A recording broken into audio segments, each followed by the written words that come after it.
இந்திரா சௌந்தரராஜன் அவர்களின் எழுத்துக்கள் எப்பொழுதுமே மர்மங்கள், சூட்சுமங்கள், மேலும் இந்த சித்தர்கள் பற்றிய நிறைய பதிவுகளையும் செய்திகளையும் அறிந்து கொள்ளலாம். அதுபோன்று பல மர்ம முடிச்சுகளை கொண்டதுதான் இந்த 5 வழி 3 வாசல் என்னும் நாவல். வணக்கம் மக்களே, மகிமாவின் தமிழாற்றுப்படைக்கு உங்களை அன்புடன் வரவேற்கிறேன். வாருங்கள், காணொளிக்குள் செல்வோம். நாம் வாசலுக்குள் நுழைவதற்கு முன்பு நம்ம சேனலுக்கு இப்போ தான் நீங்கள் ஃபஸ்ட் டைம் வந்திருக்கீங்கன்னா, நம்ம சேனல் உங்களுக்கு பிடிச்சிருந்தா, அதில் போடுற வீடியோக்கள் எல்லாம் பிடிச்சிருந்தா நீங்கள் சப்ஸ்கிரைப் பண்ணிவிடுங்க. அப்படியே பக்கத்தில் இருக்கிற பெல் ஐக்கான் அழுத்திட்டிங்கன்னா உங்களுக்கு நான் அடுத்தடுத்து போடுற கதைகள் எல்லாம் வந்துக்கிட்டே இருக்கும். 5 வழி 3 வாசல். இந்த கதையை ஆசிரியர் அன்று இன்று என்று 2 காலங்களாக பகுத்து நமக்கு கொடுத்திருக்கிறார். வாருங்கள், கதைக்குள் போவோம். முன்னதாக கிபி 1755 மே மாதம் வெள்ளையர் எதிர்ப்புக்கு முதல் வித்து விழுந்த காலம் இது. வித்தை விதைத்து வெள்ளையனுக்கு எதிராக தோள் தட்டியவர் தென்மேற்கு பாளையங்களில் நிகரற்ற தலைவராக சரித்திரம் காட்டும் புலித்தேவர். இவருக்கு பிறகு தான் கட்டபொம்மன், மருதுபாண்டியன், திப்பு சுல்தான் என்ற வரிசையை தருகிறது சரித்திர ஆதாரங்கள். இவரது காலத்தை சற்றே நிஜங்களை ஒற்றி எடுத்துக்கொண்ட கற்பனை கண்ணோடு உற்று பார்த்தபோது புலித்தேவரின் ஊரான நெல்கட்டும் செவல் கண்ணில் விரிகிறது. தென்காசி சரகத்தில் மேற்கு தொடர்ச்சி மலையின் ஒரு அடிவார சரிவில் திரிகூடமலை மற்றும் பொதிகை மலை காற்று தாளாட்ட அது சீரோடும் கிடந்த விதமும் வாசுதேவநல்லூர், வடகரை, பனையூர், சிவகிரி, சேத்தூர், தலைவன்கோட்டை, சொக்கம்பட்டி, ஊத்துமலை என்று சுற்றிலும் சிறு சிறு பாளையங்கள் விரிந்து கிடந்த பாங்கும் மணக்கண்ணில் ஊர்வலம் போகின்றன. இந்த பாளையங்கள் இயற்கையின் நர்த்தன ராஜ்யங்கள். குற்றாலம், தலையணை போல் கொட்டி முழக்கும் அருவிகளோடும் பொதிகை, சதுரகிரி என்று இடவளமாய் நீண்டு வருஷ நாடு வரை உயர்ந்தும் தாழ்ந்தும் அடர்ந்தும் பறந்தும் பொசுபொசுத்தும் வறண்டும் எல்லாமுமாய் கிடக்கும் மேற்கு தொடர்ச்சி மலை சிகரங்களோடும் அதன் வளமைகளோடும் இவை திகழ்ந்த விதத்தில் வெள்ளையனின் தனி பார்வை இவற்றின் மேல் விழுந்ததில் ஆச்சரியப்பட ஒன்றுமே இல்லை. இந்த பாளையங்களை வசப்படுத்த அவன் பட்டப்பாடு ஒரு புறம் என்றால், இதை கட்டி காக்க மறவர்கள் பட்டப்பாடு ஒரு புறம். இந்த இரண்டுக்கும் ஊடே ஒரு காதல் கதையும் உண்டு. அதை கேட்கும்போது தேன் சொட்டினாலும் அதன் முடிவில் சோகம் மட்டுமே கொட்டும். நல்ல காதல் இந்த உலகில் வாங்கி வந்திருக்கும் வரம் அப்படி. இந்த பாதை எனது கற்பனை என்றாலும் நிஜமான சரித்திரத்தை இதன் துணையோடு புரட்டி பார்க்கிறேன். சோகம் நிறைந்த இந்த காதல் கதையில் ஜம்னாலால் என்னும் வைர வியாபாரி பிரதானமானவன். அவனது வைரப்பெட்டி இந்த 1991 தேடப்படும் ஒரு விஷயமாகி விடுகிறது. பொக்கிஷம் அல்லவா? இந்த சரித்திர படைப்பை ஒட்டி புதுமையாக தொடரும் சமூக படைப்பில் அந்த வைரப்பட்டியை தேடும் ஒரு கட்டாயம் அந்த கதாபாத்திரங்களுக்கு ஏற்படுகிறது. ஆசை, ஆர்வம் என்றும் கூட சொல்லலாம். ஒரு நேரத்தில் இரட்டை குதிரை பயணம். இரட்டை குதிரைகளையும் எனது கற்பனை ரதத்தில் இடவளமாக பூட்டியுள்ளேன். ரதம் வேகமாக சுவாரஸ்யமாக செல்வதை நீங்கள் அனுபவிக்கலாம். அதோ வீரர் புலித்தேவர். இவரை புலித்தேவர் என்று சரித்திரம் விழிக்கிறது. எளிமை மற்றும் கம்பீரத்தின் பொருட்டு புலித்தேவன் என்றே நான் விழிப்பதை ஏற்பிறாக. வன் புயமும் தின் தோளுமாய் மார்பில் பந்தலிட, கருமுடி மேல் லிங்காபரணம் ஆட, இடையை வளைத்து பட்டு தார்பாய்ச்சி கட்டி தன் அடர்ந்த மீசையை நீவி என்னை பார்த்து அவர் சிரிப்பது தெரிகிறது. அவரை பிடிக்கவும் பணிய வைக்கவும் படாத பாடுபட்டும் விடாமல் முடக்கிய ஆங்கில கிழக்கிந்திய கம்பெனியின் பிரதிநிதியான கர்னல் ஹெரானின் பூனை விழி வெறிப்பும் இவனது ஏவுகணைகளான மாபுஸ்கான், யூசுப்கான் போன்றோரின் முறைப்பும் என்னுள் மின்னி மறைகின்றன. சகலத்தையும் விஞ்சி காதுகளில் ஒலிக்கிறது என் கற்பனை நாயகர் பாளையக்காரர் அம்பலத்தேவரின் அருந்தவச் செல்வி மீனாட்சியின் சதங்கை ஒலி. திருக்குற்றால சித்திர சபையில் திரிகூட ராசப்ப கவிராயரின் திருக்குற்றால குறவஞ்சி பாடலொன்றுக்கு அவள் பிடித்த அபிநயத்தில் பிறைசூடிய அந்த சந்திரசேகரனே சொக்கிச் செருகும் இக்கதையின் நாயகன் வீரன் ராஜேந்திரன் எம்மாத்திரம். அவனை தொட்டு நான் தொடங்குகிறேன். என்னை இனி நீங்கள் தொடருங்கள். அன்று கை கரும்பென்ன கணையென்ன நீ என்ன மன்மதா, இந்த செக்கரும்பாவி நிலாவுமே போதாதோ மன்மதா. கவிராயரின் பாடலை தேர்ந்த ராகத்தில் ஒருத்தி பாட நட்டுவனார் ஜதி சொல்ல துள்ளிக் கொண்டிருந்தாள் இளவரசி மீனாட்சி. குற்றாலத்தின் சித்திர சபையே வியக்கும் அற்புத நடனத்தில், அவளின் அங்கங்களின் லாவண்யங்களில், அதன் கலா வளைவு நெளிவுகளில் அவள் பரதத்தில் மிக தேர்ந்த கன்னி என்பதோடு அந்த கலைக்காகவே அவள் அவதரித்துள்ளாளோ என்ற கேள்வி சுற்றியிருப்போர் எல்லோர் மனங்களிலும் ஏற்பட, செருக்குடன் திகழும் அம்பலத்தேவரின் திருமுகத்தின் ஒளி விழிகளில் சற்று தூக்கலாகவே அக்கேள்வி தென்பட்டது. கலீரிட்ட சதங்கை ஒளியினூடே திரிகூட ராசப்ப கவியின் செந்தமிழ் பாடலின் இன்ப இசை பதத்தினூடே அருமை மகள் மீனாட்சி ஊடுருவும் அந்த விழிகளில் தான் எத்தனை பெருமிதம்! மெல்ல திரும்பி பக்கமாக அமர்ந்திருக்கும் அவரது சகதர்மிணி செண்பக நாச்சியை செருக்கோடு குடைந்தது அந்த பார்வை. செண்பகத்தின் முகத்திலும் கர்வ பிரவாகம். அவள் பரம்பரையில் வாளும் வேலும் மோதி குருதி கொப்பளித்தது மட்டுமே பார்த்தவர்களின் நயனங்கள் முதல் தடவை சதங்கை மணிகளின் மோதலினூடே இசை கொப்பளிக்க கூத்தனுக்கே சவால் விடும் நடனத்தை பார்க்கின்றன. நடனமா அது? நயனங்கள் தங்கள் வாழ்வில் கண்டிராத காட்சியல்லவா அது? வினாடிகளில் கரைந்து மறையும் மின்னல் அல்லவா கை கால் கொண்டு அபிநயித்து கொண்டிருக்கிறது? குற்றாலத்து பொங்குமாங்கடலில் தெரித்து விழும் வாளை இரண்டு கண்ணாகி அடே அப்பா எத்தனை உணர்வுகளை காட்டிக் கொண்டிருக்கிறது. நுதலும் பிறையும் 100 கதைகள் சொல்கின்றன. குழிக்கண்ணத்தில் புன்னகை பாவம் ஆளை சுண்டுகிறது. திங்கள் சூடிய தேவன் ஒருவனே பாடலின் போக்கில் வளைக்கரத்தை சிரமேல் தூக்கி பிறை போல் விரலால் கீறி விழியை ஒரு அலையேறும் படகாய் ஏற்றி இறக்கி அருளும் பாவனையுடன் ஈசனை உருவகித்த அவளது அபிநயத்தில் ஒருவன் மட்டும் மிக மிக உருகி கொண்டிருந்தான். அம்பலத்தேவரின் அருகில் அரவமின்றி இருக்கும் அவன் விழிகள் இமைக்க மறந்து ஏக நேரமாகிவிட்டது. தென்காசி பண்பொழியூர் பெரிய தலைக்கட்டுகள் சுற்றி நின்று ரசித்து கொண்டிருக்க, தேவரின் அருகில் நிற்கும் அவரது மெய்க்காவலன் தன்னிலை மறந்த நிலையில் மனதுக்குள் மீனாட்சியின் திருமுகத்தை தன் இதழ்களால் ஒத்தி எடுக்கும் அளவுக்கே போய்விட்டிருந்தான்.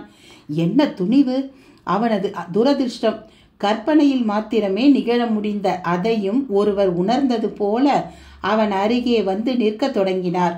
வயதான அவர் முகத்தில் அனுபவ ரேகைகளின் காய்ப்பு, பார்க்க முதிர்ந்த ஒரு படை வீரனை போன்ற தோற்றம். ராஜேந்திரா, ராஜேந்திரா என்று காதோரமாக கிசுகிசுத்தது அவரது உதடு. அவன் மீளவே இல்லை. அடே ரசிகமணி! அவர் சற்றே கடுகடுக்க அவன் திடுகிட்டு பிரக்ஞை மீண்டான். அவரை பார்த்து லேசாக மிரண்டான். வாருங்கள் மாமா என்றான் மெலிதான வழிசலாக. உன் வரவேற்பு இருக்கட்டும். என்னடா இது?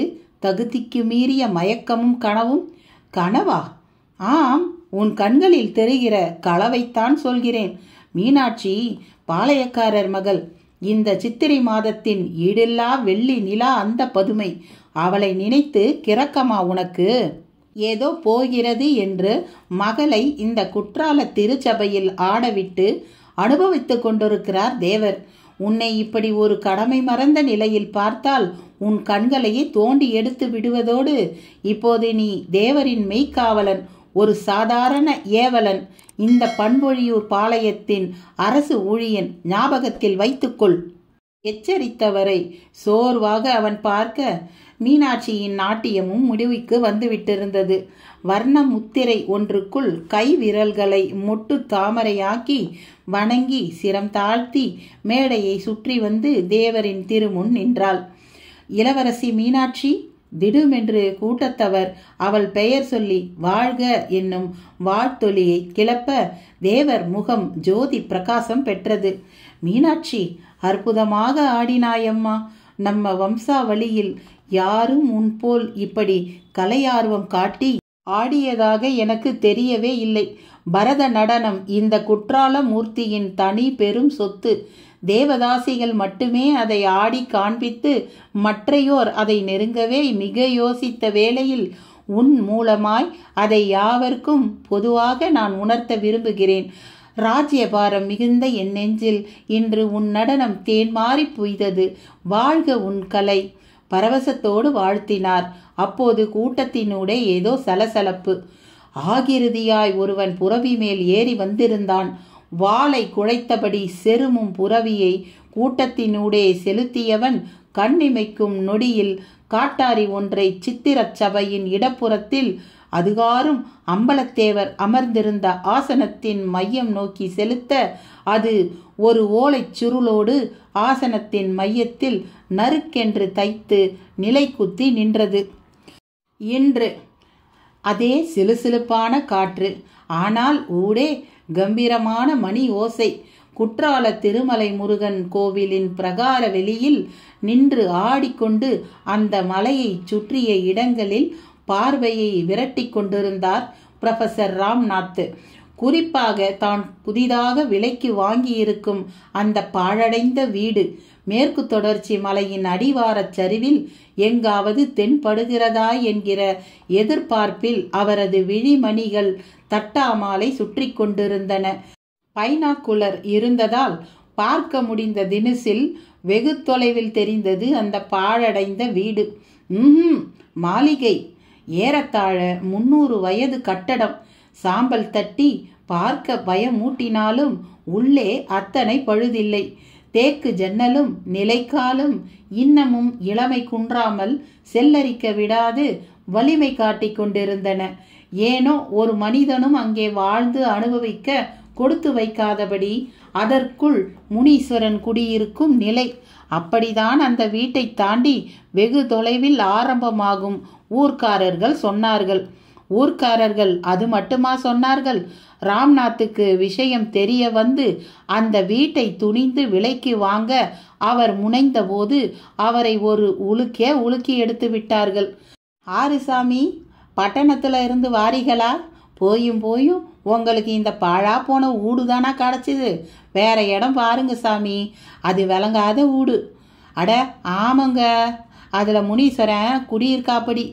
அவரை தவிர வேற யார் குடி வந்தாலும் வர்றவங்க தொலைஞ்சாங்க.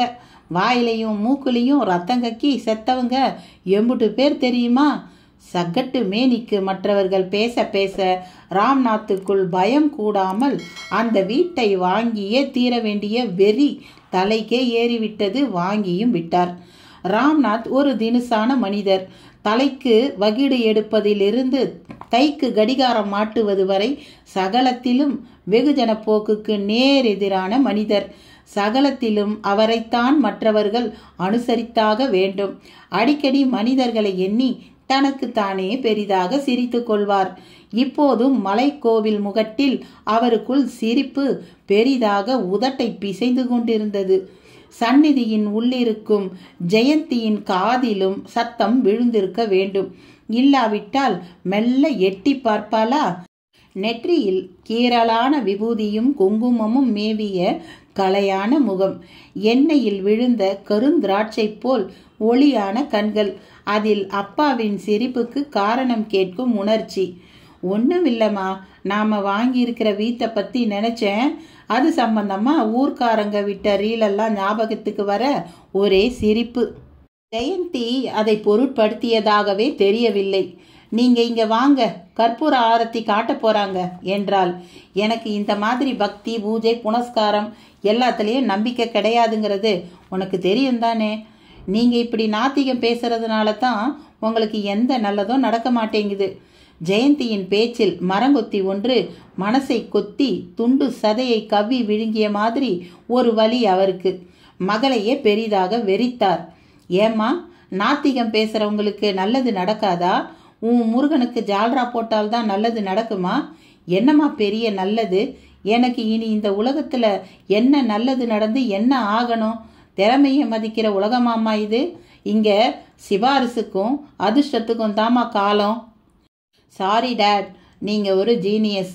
சரித்திரத்தில் உங்களுக்கு இருக்கிற அறிவும் ஆற்றலும் இந்த தமிழ்நாட்டில் யாருக்குமே கிடைக்காது. நீங்கள் எழுதின புத்தகங்களை விட நீங்களே ஒரு புத்தகம். இருந்தும் உங்களுக்கு சரியான அங்கீகாரம் கிடைக்காமல் போன வருத்தத்தில் இப்படி பேசுகிறீங்க. நான் அதனால தான் அப்படி சொன்னேன். சரி வாங்க போவோம் என்றபடி படி இறங்க தொடங்கினாள் அவள். அவர் பின்தொடர்ந்து இறங்க ஆரம்பித்தார். டாட், இந்த சூழ்நிலை பிரமாதம். சுத்தமான காற்று, கண்ணுக்கு அழகான பசுமை. மொத்தத்தில் உங்களோட இந்த ஏரியா செலெக்ஷன் ரியலி சூப்பர்.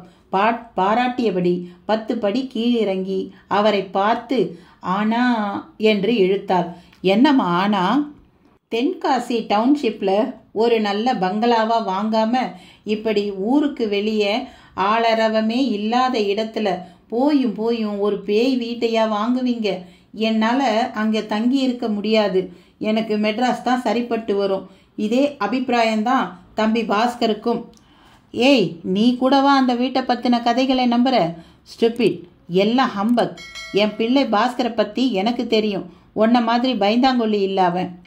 படிகளில் இறங்க இறங்க இருவரும் மாறி மாறி தர்க்கித்தபடியே இருந்தனர்.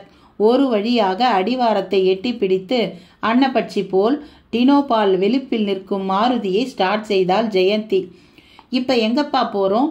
தற்காலிகமாக தங்கி இருக்கிற லாட்ஜுக்கு தானே? லாபகமாக ஸ்டியரிங்கை வளைத்தபடி கேட்டாள். அதற்குள் ஒரு பள்ளத்தில் அந்த மாருதி இறங்கி ஏறி அவளை ஒரு குலுக்கு குலுக்கி அவளுடைய மாராப்பை வழவழப்பான ஹைக்கு புடவையை சரிய விட்டது. அம்மா பார்த்துமா, நேராக நாம் வாங்கியிருக்கிற அந்த பழைய வீட்டுக்கு போமா. எதுக்குப்பா? அந்த வீட்டை சீர் பண்ண சொல்லியிருக்கேம்மா. மாரிமுத்துங்கிற கொத்தனார் இந்த நேரம் ட்ரைனேஜுக்காக குழி வெட்டிக்கிட்டு இருப்பான். பயத்தோடு மாரிமுத்து குழி வெட்டி கொண்டிருந்தான். அந்த பாழடைந்த வீட்டின் பின்புறம் ஏகாந்தமாய் வளர்ந்துவிட்ட வாதநாராயண மரத்துக்கு கீழே மாட்டுத் தொழுவம் போன்ற இடிந்த ஒரு கட்டட அமைப்புக்கு முன்னே மாரிமுத்துவின் கடபாரை மண் பிண்டங்களை கெல்லி கெல்லி எடுத்து ஏறத்தாழ 5 அடி ஆழக்குழியை தோண்டி முடித்திருந்தது. மாரிமுத்துவோ மனதுக்குள் முனீஸ்வரனிடம் மண்டியிட்டு இருந்தான். சாமி, வயிற்று பொழப்புக்காக இதை செய்துக்கிட்டு இருக்கேன், என்னை தண்டிச்சிடாத என்ற முணுமுணுப்பு வேறு. இந்த வேலை பார்த்து கடப்பாறை டொப் என்று எதையோ தூர்த்தது போல சத்தமிட ஒரு ஓட்டாஞ்சில் தெரித்து விழுந்தது. அது விழுந்த இடத்தில் பெரிதாக பானை போல் ஒரு தோற்றம். தீவிரமாக புதையலோ என்ற எண்ணத்தோடு மண்ணை விலக்க விலக்க அந்த பானை வளைவு மகா பெரிதாகி கொண்டே போய் ஒரு குதிர் போல காட்சியளித்தது. கடபாரை முனை தூர்த்த இடத்தை மேலும் தூர்த்து உள்ளே எட்டி பார்த்தான். அவனது சப்த நாடியும் நொறுங்கி போனது. பயத்தில் தொண்டையில் காற்றின் தேக்கம் அவனை மூச்சு திணற விட்டு ஒரு வழியாக அலற விட்டது. ஆச்சரியமாய் உள்ளே துளியும் கெடாத நிலையில் ஒரு பிரேதம், தலையில் கருப்பு தொப்பியோடும் ஷெர்வானியை போன்ற உடையோடும். அத்தியாயம் 2. அன்று அத்தனை பேரும் பிரமித்து நிற்க அந்த புரவி வீரன் வந்த வேகத்தைப் போல பல மடங்கு வேகத்துடன் திரும்பிச் செல்ல தொடங்கியிருந்தான். அவனை பிடிப்பது எளிதல்ல என்னும்படியான வேகம். அம்பலத்தேவர் அவனை கவனித்தார். அதுவரை எதுவும் பேசாமல் தேவருக்கு அருகாமையில் அமர்ந்து மீனாட்சியின் நாட்டியத்தை ரசித்து கொண்டிருந்த ராஜ விசுவாசமிக்க நாராயண பிள்ளை அவசரமாக எழுந்து சென்று அம்பலத்தாரின் ஆசனத்தில் நிலை குத்தி நின்ற கட்டாரியை பிடுங்கி அந்த ஓலைச் சுருளை பிரித்து வாசிக்க தொடங்கினார். அவரின் புருவம் சுருங்கியது. தேவர் அதை பார்த்து பதறியபடி முன் வந்தார். பிள்ளை அவர்களே, என்ன சேதி? யார் அவன்? எதற்காக இங்கு வந்து முறையின்றி இப்படி காட்டாரியை வீசி சென்றிருக்கிறான்? கடூரமாக வினவினார். நாராயண பிள்ளை ஈனசுரத்தோடு உதடு விரித்தார். தேவரே, சற்றே மனதை திடப்படுத்தி கொள்ளுங்கள் என்று பீடிகை போட்டார். பிள்ளையவர்களின் பீடிகை செண்பக நாச்சியையும் மீனாட்சியையும் கூட அச்சப்பட வைத்தது. கூட்டத்தில் சலசலப்பு. திகுதிகுக்கும் தீப்பந்த ஒளியில் மீண்டும் ஒருமுறை நாராயண பிள்ளை அந்த ஓலைச்சுருளை வாசித்தார். பிள்ளையவர்களே, இந்த ஓலையை இப்படி தாருங்கள். தேவர் பாய்ந்து அதை பிடுங்கி வாசிக்க அவரின் உடல் நடுங்கியது. ராஜேந்திரன் என்னும் அந்த மெய்க்காவல் வீரன் கைவசம் நீண்ட வேல் நின்றபடி இதை பார்த்து தானும் அந்த செய்தியை அறிய ஆவல் கொண்ட சமயம் செண்பகநாச்சி தன் கணவரின் அருகாமையில் சென்று அவரின் தீட்சண்ய விழிகளில் தீப்பிடித்து விட்டதை பார்த்து கலவரமடைந்தாள். என்ன செய்தி என்று நாங்கள் அறியலாமா என்று செண்பகநாச்சி ஆவலுடன் கேட்க, தேவர் சிரம் விருட்டென்று திரும்பியது. இந்த காடகராயனின் கொடுமை எல்லை மீறிக்கொண்டே போகிறது. அந்த பெயரை கேட்ட மறு வினாடி பேயறந்தது போல் முகம் சிவந்தாள் செண்பகநாச்சி. நம் அருமை மகளை சிறைபிடிக்கப் போகிறானாம் அந்த காடகராயன். சிறைபிடித்த மறுகணமே திருமணமும் முடிக்கப் போகிறானாம். எச்சரித்து விட்டு போயிருக்கிறான். அவனது கூட்டத்தில் கலந்து கிடக்கும் நம் ஒற்றன் ஒருவன். என்னது, வந்தவன் நமது ஒற்றனா? நாராயண பிள்ளை ஆச்சரியத்துடன் உரக்க கேட்டார். அவரை மெல்ல பேசும்படி சைகையில் உத்தரவிட்டார் தேவர். பெட்டி பாம்பாக அடங்கினார் பிள்ளை. மற்ற விஷயங்களை நாம் அரண்மனைக்கு சென்று பேசிக்கொள்ளலாம், கிளம்புங்கள் என்றபடி தேவர் அங்கிருந்து புறப்படும் சமயம் பட்டர் ஒருவர் பணிந்து வந்து முன்னின்றார். என்ன விஷயம்? தேவர் பெருமானுக்கு பரிவட்ட உபசாரம் செய்ய நடராஜர் திருச்சந்நிதிக்கு வர பிரார்த்திக்கிறோம். மன்னிக்க வேண்டும், தரிசிக்கும் மனநிலையில் நான் இல்லை. தேவர் அப்படி கூறுவது அபச்சாரமாகும். குற்றாலநாதன் அருள் இருந்தால் எவராலும் எதையும் என்றும் செய்தல் இயலாது. மாவீரரான தாங்கள் அறியாததா? இன்று தங்கள் புதல்வியார் நடனமாடி நடராஜமூர்த்தியை மகிழ்வித்திருக்கிறார். அவரது 5 சபைகளிலும் இந்த சித்திர சபை மகோன்னதமானது. தட்டாது அவன் அருள் பெற அழைக்கின்றோம். இதற்கு மேல் பட்டரின் கூட்டை தட்ட தேவரால் இயலவில்லை. பட்டரை பின்தொடர்ந்தார். ராஜேந்திரன் தன் வேலினால் இட விசாலமளித்து சக வீரர்களுடன் தேவருக்கு பாதுகாப்பாக செல்ல பட்டு சரசரக்க செண்பகநாச்சி உடன் விரைகிறாள். சதங்கை சப்திக்க இருவரின் ஊடே மீனாட்சியின் அன்னநடை. ராஜேந்திரன் அந்த சலசலப்பான நிலையிலும் மீனாட்சியின் உருவத்தை தன் மனதில் எழுதி கழித்து கொண்டிருந்தான். திகுதிகுக்கும் தீப்பந்த வீரர் வரிசை, திமுதிமுக்கும் மத்தள ஓசை, ஊடே தேவரின் ராஜ நடை. சகலத்துக்கும் மத்தியில் தன்னை ரசனையோடு கண்காணிக்கும் ராஜேந்திரனின் கள்ளப்பார்வையை மீனாட்சியும் கவனித்தே வைத்திருந்தாள். ராஜேந்திரனால் உணர்ச்சிகளை கட்டுப்படுத்த இயலவில்லை என்பதை அவனது தவிப்பால் புரிந்து வைத்திருந்தாள்.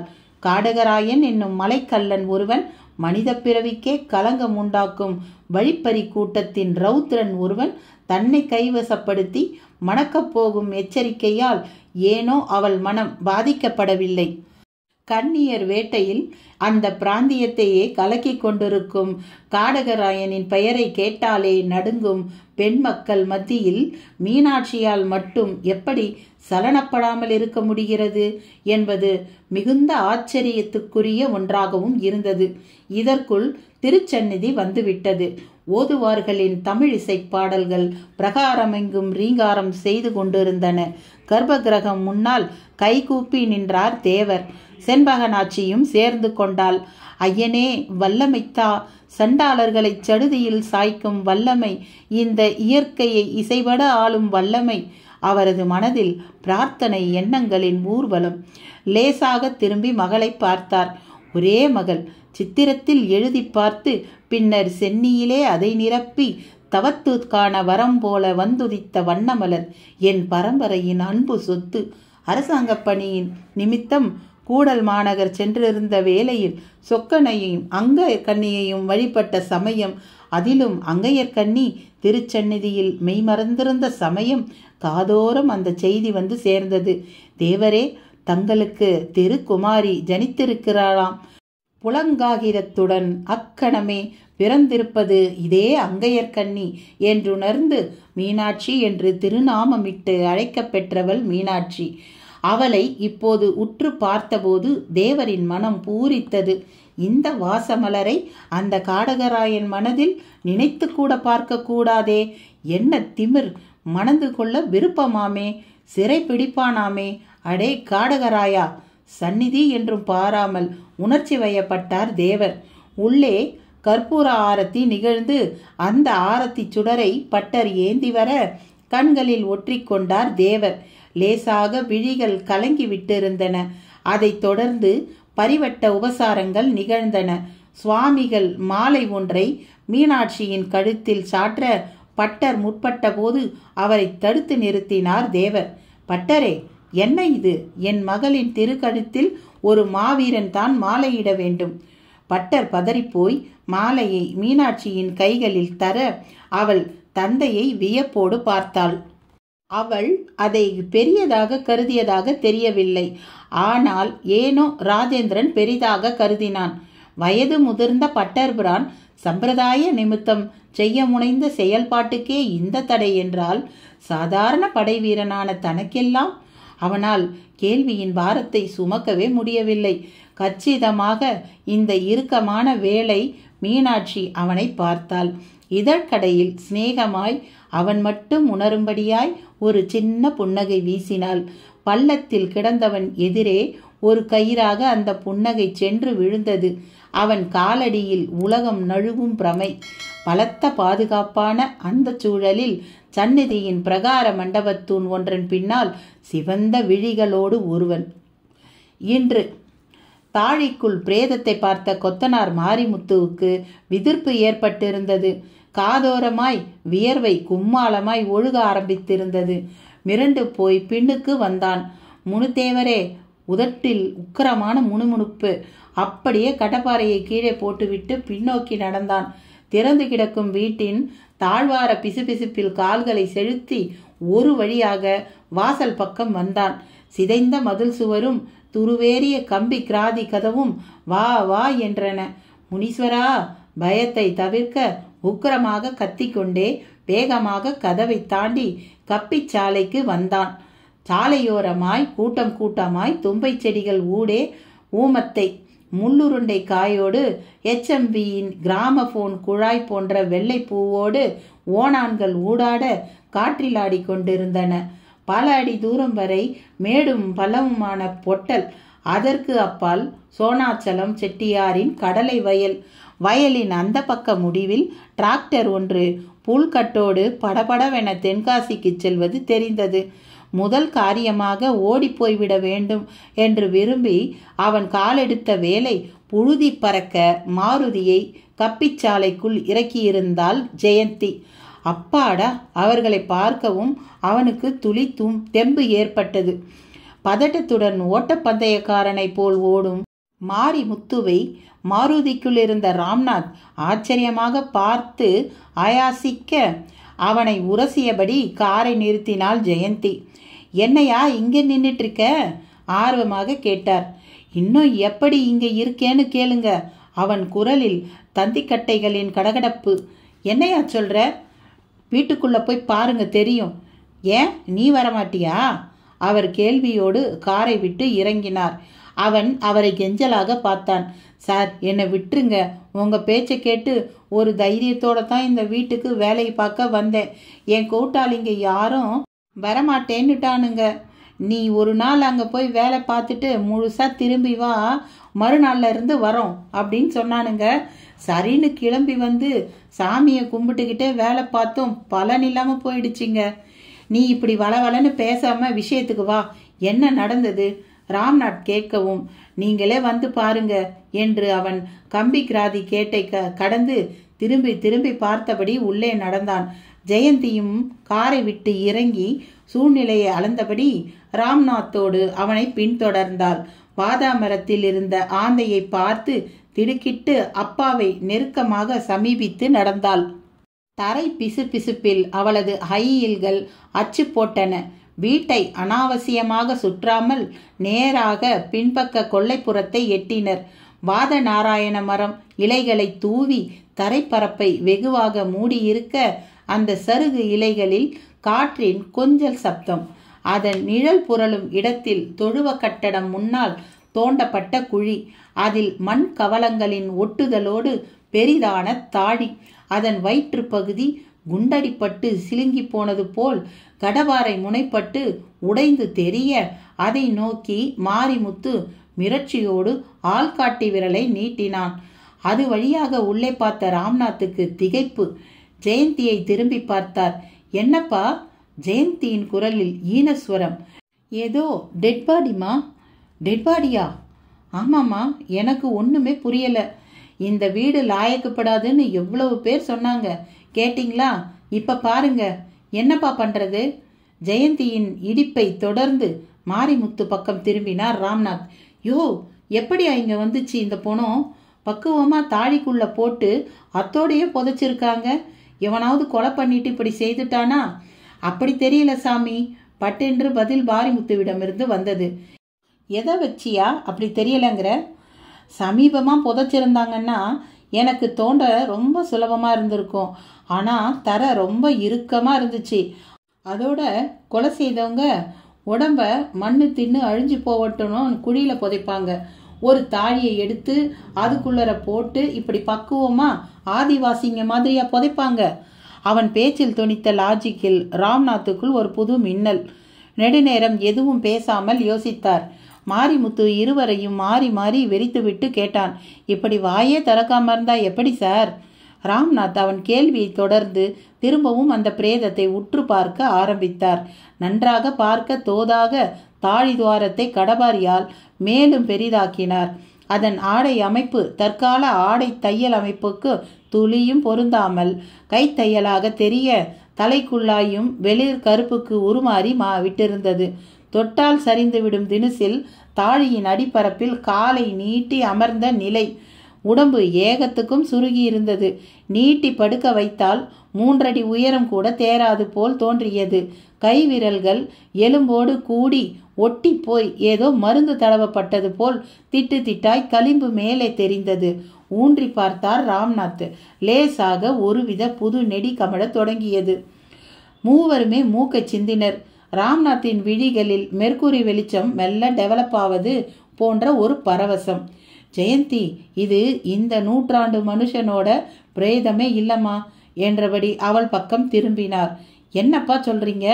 ஆமாம்மா, எகிப்து பக்கம் இப்பவும் பல வருடங்களுக்கு முன்பு இறந்து போனவர்களின் இந்த மம்மி ரொம்ப ஃபேமஸ்.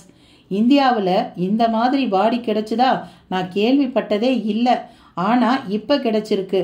அதுவும் ஒரு ஆர்கியாலஜி ஆர்வமுள்ள வரலாற்று ப்ரொஃபஸரான எனக்கே இது கிடைச்சது ஒரு ஆச்சரியமான விஷயம் என்றபடி துளியும் பயமின்றி அந்த உடலின் மிக அருகாமைக்கு சென்று உற்று பார்த்தார். கழுத்தில் ஒரு அபூர்வ ருத்ராட்ச மாலை, இடுப்பில் தளர்ந்து கிடக்கும் தோல் பெல்ட், முழுக்கை வரை மூடிய ஆடை லேசாக மேலே தூக்கிய நிலையில் தெரிய, இடது கையின் மணிக்கட்டில் ரசமணி பொருந்திய கயிறு, அந்த இடத்தில் பச்சை குத்தினது போல் ஏதோ ஒரு எழுத்து.